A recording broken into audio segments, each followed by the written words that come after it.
Good morning, everyone. It is the first day of Notnaturalathon. We are finally here.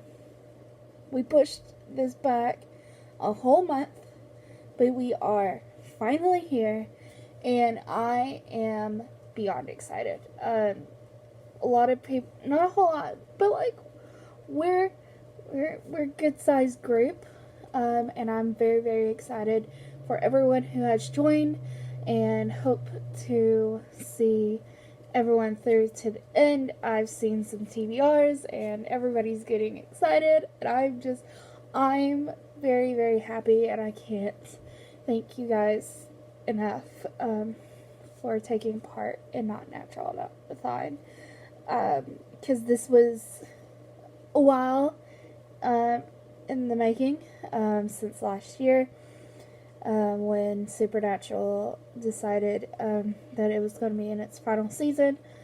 And, well, plans changed and things changed, and, well, we're here now. COVID happened, and we are making it through, and we're doing it. Alright, so what am I reading?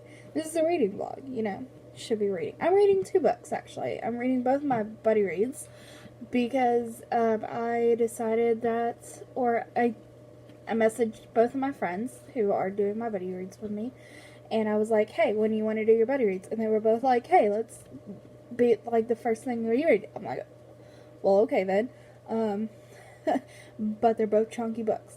So I am switching back and forth, which is going to be really confusing, because one of them's really confusing. Other one's okay, because I have a feel of this. One's a sequel, so I have a feel of the world already, so it's not going to be like anything totally brand new, but, I mean, obviously it's going to be new stuff, because it's a sequel I haven't read yet. The first book, I'll just get it out of the way, is Ninth House by Lee Bardugo.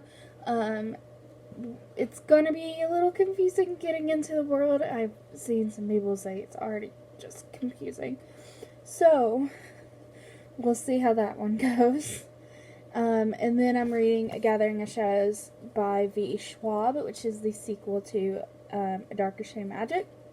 And I looked, and this is a whole 100 pages longer than A Darker Shade of Magic. Some people don't like this book, so I'm starting out with 2 books that people were very disappointed with. So, I have my Keep Calm and Call the Doctor bookmark in here. Ninth House is an ebook, so I can't show that one off.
Good morning, everyone. It is now Wednesday, so I will be ending this vlog here soon.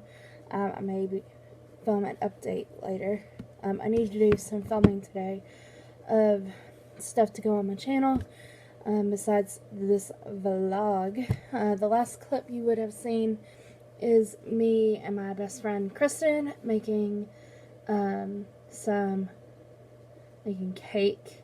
It was really good, by the way. Made homemade frosting. So good. Anyways, so what have I been reading? Well, I put down my buddy reads because my partners, one of them is taking finals this week, so we decided to put that off until she's finished with finals. And then my other one, Kristen, she is not caught up. So I'm waiting on her to catch up, both of them to catch up before I start reading. So I have actually picked up 2 books. I have picked up Fates and Traders, it's the women who loved John Wilkes Booth. I'm a good way through this one. So this is about, I don't know if I've explained it very well, about the women who loved John Wilkes Booth, but not all in the, like, romantic. Only one of them so far has been, like, in the romantic sense. The first woman we saw was his mother, so we got a lot of background about his childhood. I mean, that whole chapter wasn't really, I mean, these chapters are really long. The whole chapter was not really about John Wilkes Booth necessarily, more about his dad than anything. But it gave a lot of background to John Wilkes Booth. And then the second chapter was about his sister Asia, and that one had a lot more to do with John than the first chapter, but it still kind of felt more about his family and everything going in the family drama or surrounding everything with him. And you're seeing little glimpses here and there of, like, what he'll become, this anti-Abraham Lincoln. And then the third chapter is about Lucy, who is his love and who he wanted to marry, but she moves off.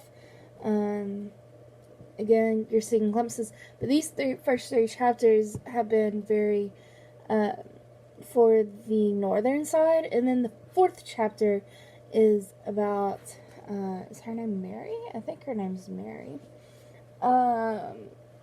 And she doesn't really have a lot to do with him.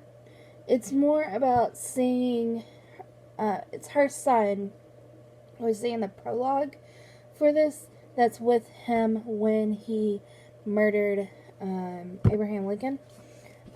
So it's kind of setting up that dynamic with her son John and John Wilkes Booth.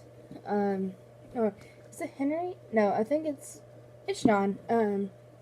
Henry or John, I don't remember. So that's pretty much what this whole book's about. I'm now to the chapter of the guy that he's with. So, you see both, like, perspectives of the war in this novel, of, like, Northerners versus Southerners. It's very interesting. It's an interesting take on everything that surrounded John Wilkes Booth, and I feel like I have more knowledge about John Wilkes Booth with seeing all these outside perspectives of John Wilkes Booth and everything that just surrounded him before he assassinated President Abraham Lincoln. Anyways, and then I'm reading #Murder Trending, which is about a girl. There's this thing called Alcatraz 2.0, and that's where convicted murderers are sent. And there's these executioners that run around and every once in a while kills somebody on Alcatraz 2.0. Well, she actually, when she is brought into the island, she kills one of the executioners, and that is pretty much unheard of. And now she is trying to survive the island, and she's got a few friends. Friends is a loose term. We have, her name's Dee, then we have Niles, who is her love interest, and then we have Ethan. He's a bodybuilder, like a muscly kind of dude. And then we have Griselda, who she is not the nicest person, but honestly, it's warranted why she's not very nice. So I don't blame her at all. And then there's Mara, who is her neighbor, a mysterious neighbor that nobody really knows a whole lot about, but we're slowly learning more and more about it. So I haven't picked up necessarily the Breakfast Club aspect, other than she's like the prince, I guess stereotypes maybe, but that's kind of pushing it too on stereotypes. I'm not really sure. Actually, I'm saying it now that I think about it, but yeah, and then there's these mixed media aspects to it, like, I'm not gonna show that one off. There's like basically there's Twitter in there, and they talk about all things this. There's conspiracy theories and everything of the like. I'm liking it. It's pretty good. I'm here for it. And then you're slowly figuring out that people are being wrongly convicted of murders. And there's this whole conspiracy that they're convicting young, hot people to raise the ratings of this. Because the whole criminal justice system is corrupt in this world because of the president. And we apparently elected a ex-reality star to be president, and that's basically it. But yeah, okay, that's what I've been reading. It's been fairly good, so, and then hopefully I'll be picking up my buddy reads here pretty soon. So, yeah, I'll probably have another clip ending. So I'm updating, not because I've read anything, I've read something. I've read Murder Trending, but I just finished Clone Wars, and I'm not okay. I feel cheated, in a way. And I'm still trying to get over this. I'm sorry. I feel cheated, because the fact that we didn't get Anakin, we didn't get the animated version of what we saw in the prequels, and I was expecting it, and I think everybody was expecting it at this point. And as much as I love Ahsoka, and Ahsoka's my all-time favorite character, I wanted to see at least the fight between Obi-Wan and Anakin, which is one of the greatest battles of all time, and I wanted to see that with the Anakin I love, and I wanted to see more Anakin, and didn't see it, and I'm still crying because I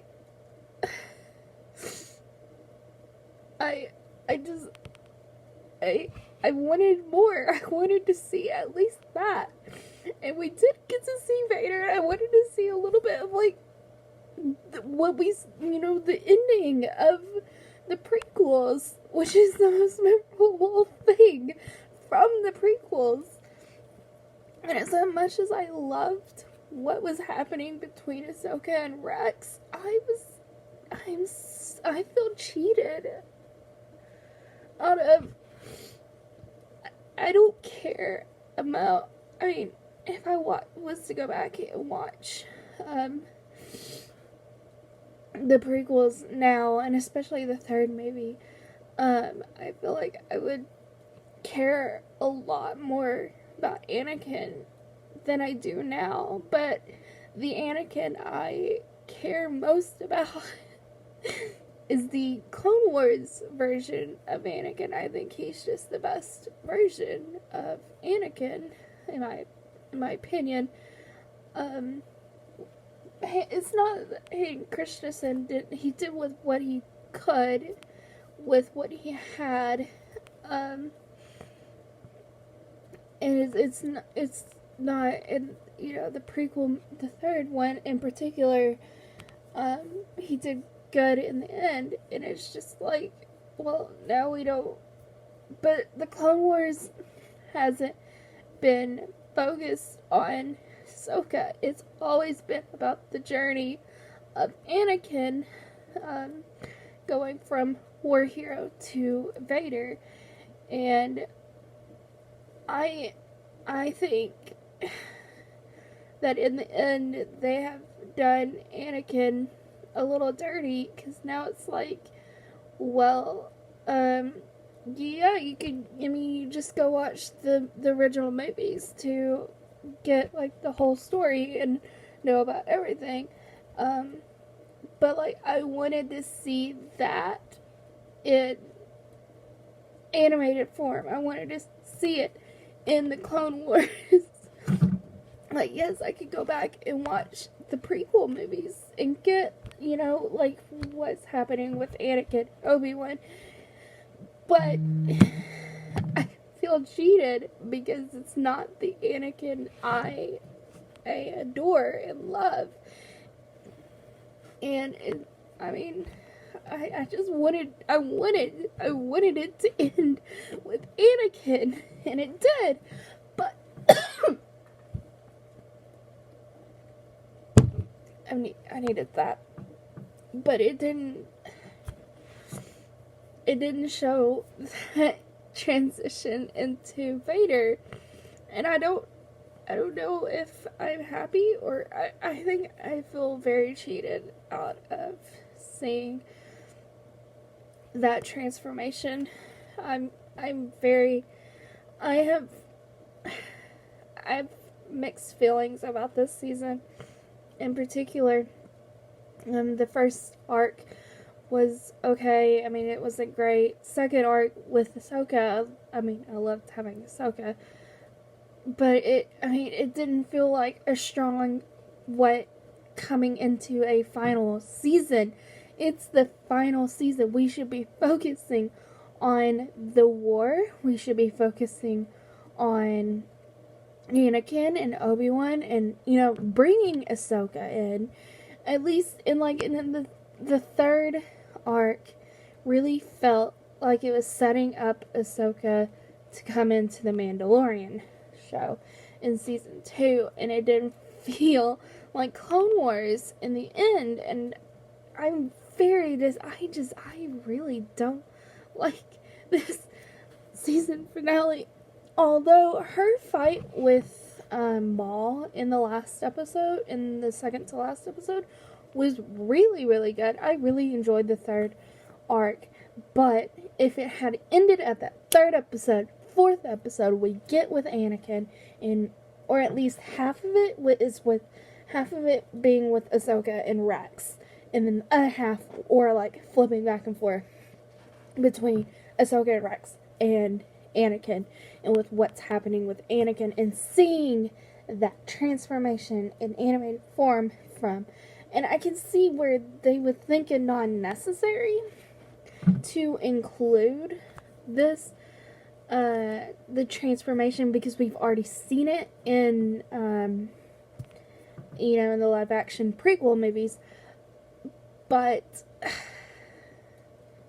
a lot more people care about the Clone Wars Anakin, and I think at least giving us that fight in animated form would have been so much better.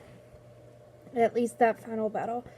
But I can kind of see why they wouldn't do it, but I still feel very robbed of seeing my favorite forms of the character in the battle, of this very emotional battle. And I may go back and just watch this Ahsoka versus Vader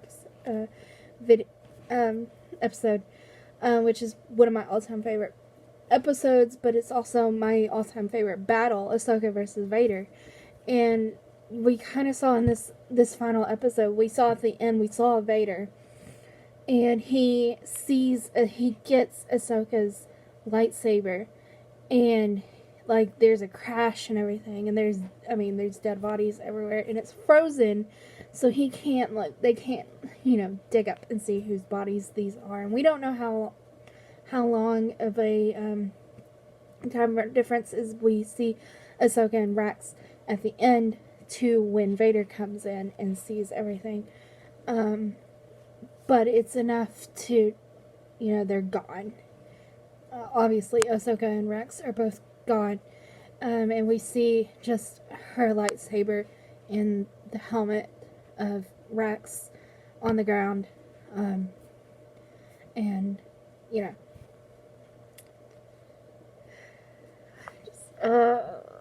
I wanted to talk about this.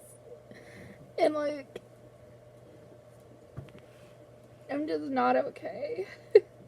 I really am sitting here and I'm like, I really wish there was an episode next week or this week to show us just the final things of Anakin, but with showing Anakin as Vader at the very end, there's not going to be any more episodes. I can kind of tell.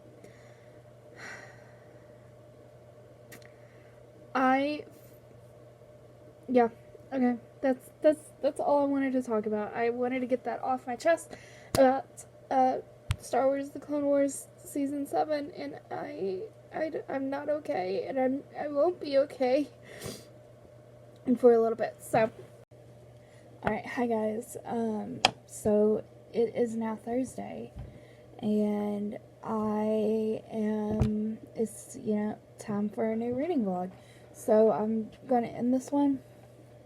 I actually just finished #Murder Trending by Gretchen McNeil. I'm giving this 4 stars. I really enjoyed it. It has a lot of pop culture, so if that's not your thing, I wouldn't pick this up. But I think the concept is really interesting of there being a murder island where all these murderers get sent, and then executioners come and kill all of these inmates. I didn't see the twist coming. There was a twist towards the end. I thought I knew what was going to happen, and then I didn't, and then it ended. And I'd like to read the sequel, #Murder Funding. I have a feeling it is the sequel. It's not a spiritual successor or a spinoff of this. I really think it's going to be a sequel in the vein of I know there's a teaser in here. I think it's gonna be in the vein of Illuminae and Obsidian and Obsidio and Gemini. I think it's Gemini, where they're sequels, and they're kind of spin-offs too, but they have different main characters. I don't think we're going to see our main characters from this book come. Maybe as a short cameo, but I don't think they're going to be the main protagonist in the next book. So, unless they get dragged into this thing. The main person who we see, Dee, she might. I could see how they would try and drag her into this reality show. But I don't see the rest of the cast showing back up. So, I don't know what I'm going to read next. I think I'm going to read My Best Friend's Exorcism. I have a 2-hour drive. I'm about to head out. Because I'm going to go look at an apartment with my best friend, Kristen. We might show B-roll of that, who knows, or just B-roll of us hanging out, I don't know, we'll see. You saw her in an earlier clip, making, cake with me, so, that was Kristen, by the way. Yeah, so, I hope you guys enjoyed this vlog. I'm so sorry about the 8-minute clip. I don't know how long it's going to be, and I don't even know if it's going to stay in, but it's probably going to stay in because I haven't filmed a whole lot of me crying about Star Wars The Clone Wars. I feel a lot better now. I've sat and thought about it, and I still don't know what to feel. We're getting through this. It's a process. So thank you guys for watching. I hope you enjoyed it. If you did, leave a like, comment, subscribe. And if you're participating in Notnaturalathon, how is everything going for you? Have you finished any books or hunts in the sense of the readathon? What did you hunt? Tell me. I'd like to know. I like keeping up with everybody. Hope you enjoyed. Bye, guys.